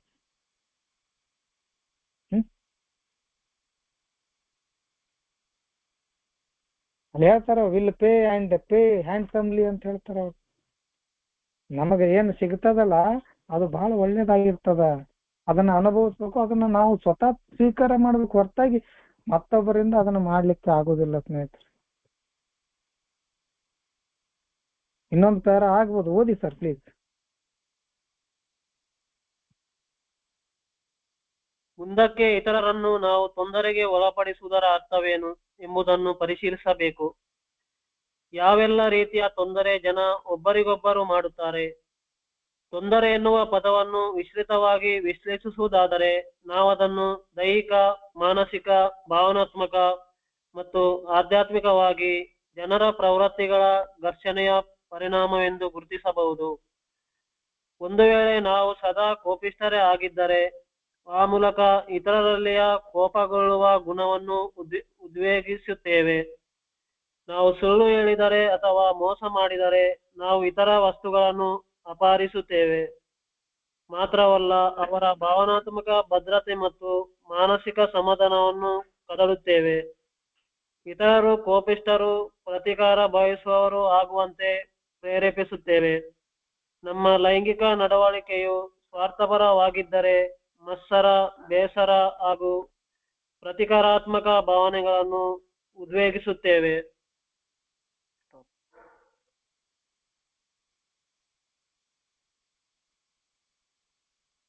ಎಸ್, ಹಂಗಂದ್ರೆ ಇಷ್ಟೊತ್ತು ತನಕ ಮಾತನಾಡ್ತಾ ಇರೋದು ಅಥವಾ ಇಷ್ಟೊತ್ತನ ನಾವ್ ಹೇಳ್ತಾ ಇರೋದು ಮತ್ತೊಬ್ಬರಿಗೆ ತೊಂದರೆ ಕೊಟ್ಟಿದ್ದು, ಮತ್ತೊಬ್ಬರಿಗೆ ಕೆಡಕನ್ನು ಮಾಡಿದ್ದು ಅಂದ್ರೆ ಏನು? ತೊಂದರೆ ಅನ್ನುವಂಥ ಪ್ರಶ್ನೆ ಅಥವಾ ಹಾರ್ಮ್ ಅನ್ನುವಂಥದ್ದು ಅಥವಾ ಹಾರ್ಮ್ಡ್ ಅನ್ನುವಂಥ ಪ್ರಶ್ನೆ ಏನದು, ಅದ್ರ ಶಬ್ದದ ಅರ್ಥ ಏನು ಅನ್ನುವಂಥದ್ದನ್ನ ನಾವು ಮೊದಲು ನೋಡ್ಕೋಬೇಕಾಗ್ತದೆ ಸ್ನೇಹಿತರೆ. ಒಬ್ಬ ಜನ ಅಥವಾ ಒಬ್ಬರು ನಾನು ಯಾರ್ಯಾರಿಗೆ ಯಾವ್ಯಾವ ರೀತಿ ತೊಂದರೆ ಕೊಡ್ಬೋದು ಅನ್ನುವಂಥದ್ದನ್ನ ನೋಡ್ಬೇಕಾಗ್ತದೆ. ತೊಂದರೆ ಅಂದ್ರೆ ಏನು? ಸೊ ಈ ಪದವನ್ನ ನಾವು ಡಿಫೈನ್ ಮಾಡ್ಬೇಕಾದ್ರೆ ಅಥವಾ ವಿಸ್ತೃತವಾಗಿ ವ್ಯಾಖ್ಯಾನ ಮಾಡ್ಬೇಕಾದ್ರೆ ಅಥವಾ ವಿಶ್ಲೇಷಿಸೋದಾದ್ರೆ ತೊಂದರೆ ಅಂದ್ರೆ ಏನು? ನಾವು ಮತ್ತೊಬ್ಬರಿಗೆ ದೈಹಿಕವಾಗಿ, ಮಾನಸಿಕವಾಗಿ, ಭಾವನಾತ್ಮಕವಾಗಿ ಹಾಗೂ ಆಧ್ಯಾತ್ಮಿಕವಾಗಿ ಜನರ ಪ್ರವೃತ್ತಿಗಳ ಘರ್ಷಣೆಯ, ಅವರ ಏನು ಜನರ ಇನ್ಸ್ಟಿಂಕ್ಟ್ಗಳು ಇರ್ತಾವಲ್ಲ ಆ ಇನ್ಸ್ಟಿಂಕ್ಟ್ಗಳ ಜೊತೆಗೆ ಹೋರಾಟ ಮಾಡುವಂಥದ್ದು ಘರ್ಷಣೆಯ ಪರಿಣಾಮ ಎನ್ನಬಹುದು ಅಂತ ಹೇಳ್ತಾರೆ. ಯಾವಾಗ ಒಬ್ಬ ಮನುಷ್ಯನ ಭದ್ರತೆ, ಏನು ನಾವು ಸೆಕ್ಯೂರಿಟಿ ಹೇಳ್ತೇವೆ, ಆಹಾರ ಭದ್ರತೆ, ಸಾಮಾಜಿಕ ಭದ್ರತೆ, ಹಣಕಾಸಿನ ಭದ್ರತೆ, ಲೈಂಗಿಕ ಭದ್ರತೆ, ಈ ಎಲ್ಲ ಭದ್ರತೆಗಳು ಅಂತ ಏನ್ ನಾವು ಕರಿತೀವಿ ಅಥವಾ ಪ್ರವೃತ್ತಿಗಳು ಅಂತ ಏನ್ ಕರಿತೀವಿ, ಈ ಪ್ರವೃತ್ತಿಗಳ ಮತ್ತೊಬ್ಬ ಮನುಷ್ಯನ ಈ ಎಲ್ಲ ಪ್ರವೃತ್ತಿಗಳ ಜೊತೆಗೆ ಹೋರಾಡೋದನ್ನ ನಾವು ತೊಂದರೆ ಕೊಟ್ಟಂಗ. ಒಬ್ಬನಿಗೆ ಹೊಡಿಲಿಕ್ಕೆ ಹೋದ್ರೆ ಅವನಿಗೆ ಭಯ ಕಾಡ್ತದ, ಒಬ್ಬನಿಗೆ ಹೊಡಿಲಿಕ್ಕೆ ಹೋದ್ರ ಏನ್ರ ಮಾಡ್ಲಿಕ್ಕೆ ಹೋದ್ರೆ ಅವನ ಅಂತಸ್ತಿನ ಭಯ ಕಾಡ್ತದ, ಅವನ ಸಮಾಜದಲ್ಲಿ ಅವನಿಗೆ ಗೌರವದ ಭಯ ಕಾಡ್ತದ. ತೊಂದರೆಗಳಂದ್ರೆ ಇವೆಲ್ಲವೂ ಬರ್ತಾವ ಅಂತ ಹೇಳ್ತಾರೆ. ದೈಹಿಕವಾಗಿ, ಮಾನಸಿಕವಾಗಿ, ಭಾವನಾತ್ಮಕವಾಗಿ, ಆಧ್ಯಾತ್ಮಿಕವಾಗಿ ನಾವು ಯಾವ್ಯಾವ ಜನರ ಜೊತೆ ಘರ್ಷಣೆಗಳಿದ್ವಿ ಅದರ ಪರಿಣಾಮನ ತೊಂದರೆ ಅಂತ ಹೇಳ್ತಾರ. ಒಂದ್ ವೇಳೆ ನಾವು ಕೋಪಿಷ್ಠರಾಗಿದ್ರೆ, ನಮಗ ಜಾಸ್ತಿ ಕೋಪ ಬರ್ತಿತ್ತಂದ್ರ ಇನ್ನೊಬ್ಬರು ಎದುರಿಗಿರ್ತಾನಲ್ಲ, ಅವನಲ್ಲಿ ಇರುವಂತಹ ಕೋಪದ ಗುಣವನ್ನ ನಾವು ಉದ್ರೇಕಗೊಳಿಸ್ತೀವಿ. ನಾನು ಸಿಟ್ಟಿಗೆ ಬಂದ್ರೆ ಎದುರಿಗಿದ್ದವ್ ಸಿಟ್ಟಿಗೆ ಬಂದ ಬರ್ತಾನ. ಅವನಲ್ಲಿ ಆ ಗುಣ ಇದ್ರೆ ಕೆಲವೊಬ್ರು ತಡ್ಕೊಂಡ್ರು, ನಾವೆಷ್ಟೇ ಉರಿದಾಡಿದ್ರು ಕೂಡ ಒಂದಿಷ್ಟು ಮಂದಿ ತಡ್ಕೊಂಡ್ರು. ಕೆಲವೊಬ್ರು ಯಾಕೆ ತಡ್ಕೋತಾರ, ನೀನಂದ್ರೆ ನಿಮ್ಮ ಅಪ್ಪ ಅನ್ನೋರು ಇರ್ತಾರೆ, ಸೇರಿಗೆ ಸವಾಸಿಯರು ಅನ್ನೋರು ಇರ್ತಾರೆ. ನೀನ್ ಅಪ್ಪ ಅಂದ್ರೆ ನಾನ್ ನಿಮ್ ದೊಡ್ಡಪ್ಪ ಅನ್ನುವಂತ ಜನ ಬರ್ತಾರ ಇಲ್ಲ ನಮ್ಮ ಎದುರಿಗೊಮ್ಮೆ. ಸೊ ಅಂತವ್ರಲ್ಲಿ ನಾವು ಅವರಲ್ಲಿ ಇರುವಂತ ಕೋಪದ ಗುಣವನ್ನ ಉದ್ರೇಕ ಮಾಡ್ತೀವಿ, ಅದು ನಮ್ ತಪ್ಪು. ಸುಮ್ಮನೆ ಇದ್ದವರು ಅವ್ರ ಕೋಪವನ್ನು ಉದ್ರೇಕಗೊಳಿಸಿದ್ವಿ ನಾವು. ಅವರನ್ನ ಕೆಟ್ಟರನ್ನಾಗಿ ಅಥವಾ ಕೆಟ್ಟವರನ್ನಾಗಿ ಮಾಡಿದ್ವಿ ಅಥವಾ ಕೋಪಿಷ್ಟರನ್ನಾಗಿ ಮಾಡಿದ್ವಿ ನಾವು ಅವರನ್ನ. ನಮ್ಮ ವರ್ತನೆಯಿಂದ ಅವ್ರನ್ನ ಉದ್ವೇಗಿಸುತ್ತೇವೆ, ಅವ್ರು ಕೋಪಗೊಳ್ಳುವ ಗುಣವನ್ನ ನಾವು ಉದ್ವೇಗಗೊಳಿಸ್ತೇವೆ. ಒಂದ್ ವೇಳೆ ನಾವು ಸುಳ್ಳು ಹೇಳೋರಾದ್ರೆ, ಮೋಸ ಮಾಡೋರಾದ್ರೆ, ಮತ್ತೊಬ್ಬರು ವಸ್ತುಗಳನ್ನ ಕದೀತೀವಿ, ಅಪಹರಣ ಮಾಡ್ತೀವಿ, ಗುರ್ತಾಗ್ಲಾರ್ದಂಗ್ ಕಳ್ತನ ಮಾಡ್ತೀವಿ. ಬಂತು ಇದಷ್ಟ ಅಲ್ಲ, ಕಳ್ತನ ಮಾಡಿದ್ದ ಪಾಪ ನಾವು ಅವರನ್ನ ಭಾವನಾತ್ಮಕವಾಗಿ ಅಭದ್ರತೆಗೆ ಈಡು ಮಾಡ್ತೀವಿ, ಮಾನಸಿಕವಾಗಿ ಅಸಮಾಧಾನವನ್ನ ಅವರಲ್ಲಿ ಮೂಡಿಸ್ತೀವಿ. ಯಾರ್ದಾರ ವಸ್ತುವನ್ನ ಕಳ್ಕೊಂಡ್ರ, ದುಡ್ಡನ್ನ ಕಳ್ತನ ಮಾಡಿದ್ರೆ, ವಸ್ತುವನ್ನ ಕಳ್ತನ ಮಾಡಿದ್ರೆ, ನಾವು ಕಳ್ತನ ಮಾಡಿ ಕಡೆ ಸುಮ್ಮನೆ ಹೋಗಿರ್ತೀವಿ ಎಣ್ಣೆ ಹೊಡಿಲಿಕ್ಕೆ. ಆದ್ರೆ ಅವ್ರಿಗೆ ಹಂಗಂತೇಳಿ ಎಲ್ಲಾರು ಕಳ್ತನ ಮಾಡ್ತಾರ ಅಂತ ಅಲ್ಲ ನಾವು ಹೇಳೋದು. ಆದ್ರೆ ಮಾಡಿರ್ತೇವೆ ಮನೆಯವ್ರು, ಅವ್ರು ಎಲ್ಲಿ ಕಳ್ಕೊಂಡೆ, ಏನ್ ಮಾಡಿದೆ, ಮನ್ಯಾಗ ಗುರ್ತಾದ್ರೆ ಏನ್ ಆಕತಿ, ಅವ್ರ ಪಾಪ ಕಳ್ಕೊಂಡಿ ಅಂತ ತಿಳ್ಕೊಂಡಿರ್ತಾರ. ನಾವು ಕಳ್ತನ ಮಾಡಿರ್ತೀವಿ, ಮನ್ಯಾಗ ಗುರ್ತಾದ್ರೆ ಏನ್ ಆಕತಿ, ಎದಕ್ಕೋ ಇಟ್ಟಿದ್ದೆ ಕಳ್ತನ ಆಗಿ ಹೋಗ್ಬಿಡ್ತು, ಕಳ್ಕೊಂಡೆ ಅನ್ನುವಂತ ಫೀಲಿಂಗ್ ಅವ್ರಿಗೆ ಇರ್ತದೆ. ಹೊರತಾಗಿ ಅವ್ರ ಪಾಪ ಯಾರಿಗೂ ನಮ್ದು ಯಾರೋ ಕಳ್ತನ ಮಾಡ್ರ ಅಂತ ಅಂತಿರಂಗಿಲ್ಲ. ನಾನು ಕಳ್ಕೊಂಡೆ ಅಂತ ಹೇಳಿ ಬೇಜಾರು ಮಾಡ್ಕೊತಿರ್ತಾರೆ. ಮಾನಸಿಕವಾಗಿ ಅವರ ಭಾವನೆಗಳ ಜೊತೆ ನಾವು ಆಟ ಆಡಿರ್ತೀವಿ, ಅವ್ರ ಮಾನಸಿಕ ಸಮಾಧಾನವನ್ನ ಕೆಡಿಸ್ತೀವಿ.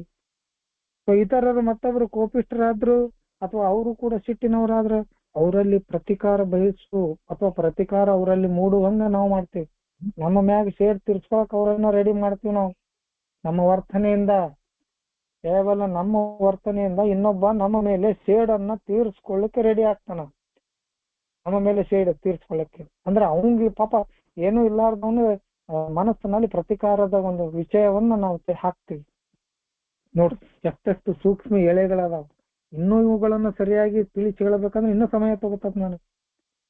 ಅವ್ರ ಪಾಪ ಸುಮ್ಮನೆ ಇದ್ದವರ ಮನಸ್ಸಿನಲ್ಲಿ ಸಿಟ್ಟು ಬರುವಂಗ್ ಮಾಡುದು, ಸುಮ್ಮನೆ ಇದ್ದಂತ ಮನುಷ್ಯನಲ್ಲಿ ಪ್ರತಿಕಾರದ ಮನೋಭಾವನೆಯನ್ನ ಹುಟ್ಟಿಸೋದು, ಸುಮ್ಮನೆ ಇದ್ದಂತ ಮನುಷ್ಯರಲ್ಲಿ ಅವರ ವಸ್ತುಗಳನ್ನ ಅಪಹರಿಸುವುದು, ಅವರಿಗೆ ಮೋಸ ಮಾಡುದು, ಈ ತರ ನಾವು ಮಾಡೋದ್ರಿಂದಾಗಿ ಅವರಲ್ಲಿ ಕೋಪ ಉದ್ಭವ ಆಗ್ತದೆ, ಅವರಲ್ಲಿ ಪ್ರತಿಕಾರದ ಭಾವನೆ ಉದ್ಭವ ಆಗ್ತದೆ.